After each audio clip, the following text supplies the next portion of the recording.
Po, sot përfundoi relatimi I avokatëve, përfundoi edhe zonja Kryemadhi, zoti Gjigjo edhe zonja Fatime Kryemadhi, por sot në këtë seancë u zbuluan prova dhe fakte të reja dhe na del përsëri me 5 apo 6 firma avokat tha zoti Rama. Pra, kudo që ne proceset që ne bëjmë, na del përpara kryeministrit. Nuk e di pse, por kryeministri I Shqipërisë është në çdo proces gjyqësor për korrupsion. Dhe konkretisht na del që kryeministri ka hedhur firmat për të gjitha, qoftë për ligjin e minerave, qoftë për AKEP-in, për plusin, qoftë për të gjitha ligjet që janë aty, pra që akuzohet zoti Meta, na del me firmë zoti Rama. Tani zoti Rama që do vi edhe te kjo dera aty, edhe te kjo dera tjetër, këteja do vi te të dyja të dyer, nuk ka shpëtim, sepse ne në çështjet themelit do ta thirrim kryeministrin të vi të dëshmoj këtu dhe mos ta mbaj leksione ne në asamblet dhe kështu me radhë. Ne do t'ja kërkuam gjykatës të kthej çështjen dhe të thirri kryeministrin, të thirri 73 deputet Partisë Socialiste që kanë votuar ligjin e minerave dhe ata që e relatuan ligjin, pra ata që e propozuan ligjin, e miratuan dhe të gjithë personat të cilët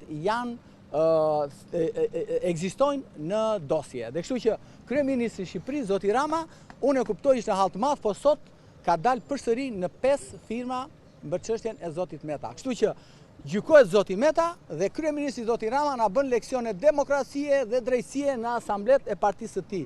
Ai e ka vendin aty, te spaku duhet të vi patjetër, sepse nuk mbajnë përgjegjësi njerëzit e tjerë për firmat e zotit Rama. Këto fation, sepse po mbajnë përgjegjësi të tjerët për veprimet dhe mosveprimet dhe firmat e zotit Rama. Që të jemi të qartë, opinioni publik duhet ta kuptojë. Po.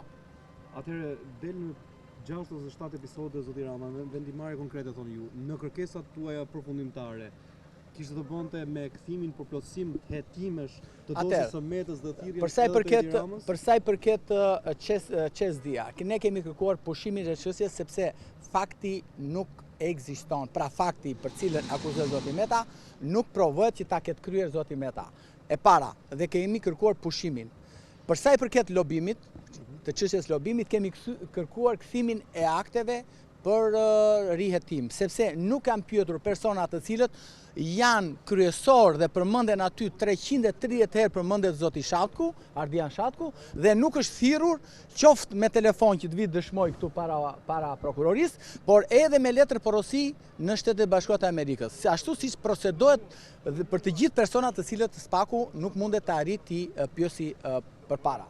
Dhe gjithashtu kemi kërkuar për çështjen e ligjit të minerave ku akuzohet zonja Kryemadhi dhe zoti Meta si bashkëpunues në ligjin e minerave, kemi kërkuar që çështja të kthehet dhe të pyeten të gjithë 73 deputetët, të pyetet kryeministri zoti Rama që ka mbrojtur këtë ligj përpara Kuvendit të Shqipërisë dhe ju tha, më dëgjoni me kujdes, ju tha shqiptarëve dhe minatorëve me ligjin e ri të minerave nuk do ketë më asnjë lloj problemi dhe minatorët do zgjidhin problemin e tyre. Sot po vdesin minatorët pikërisht në ai ligji që ka bërë zoti Rama në 2015. Prandaj që të gjitha aktet dhe provat të cilët akuzohet zoti Meta janë provat dhe aktet të cilat duhet të vazhdoj hetimi, pasi nuk provohet që të jetë kryer vepra penale e korrupsionit dhe padyshim dhe pastrimit produkte veprës penale. Avokatët disa persona kanë mbetur për të dhënë argumentat e tyre mbrojtje. Nuk ka mbetur asnjë person, është rrequr, nuk është rrequr gjykata akoma.